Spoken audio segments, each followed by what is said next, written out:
இப்போ நான் ஊத்தமாக்க வந்திருக்கேன். ஊத்தமாக்க வர சொன்னாங்க, பார்க்க போகிறேன்.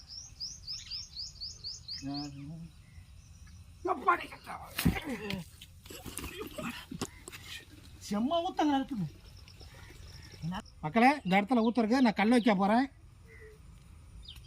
வச்சுட்டேன்.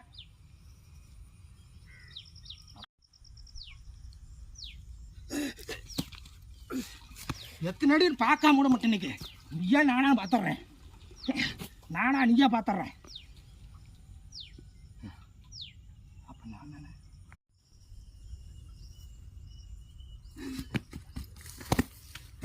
120 அடி தண்ணி இருக்கு. போர் போட்டுறேன். 120 அடி முடியல சாமி. செம்ம ஊத்தம் மக்களே. பாருங்க 120 தண்ணி வந்துருச்சு. ரொம்ப ரொம்ப சந்தோஷம். முதல்ல நான் குளிக்க போகிறேன். எனக்கு ரொம்ப சந்தோஷம். தண்ணி இல்லாமல் ரொம்ப கஷ்டப்பட்டேன். நான் குளிக்க போகிறேன். குளிக்க பார்க்காதீங்க, வெக்கமாக இருக்கும். போங்க.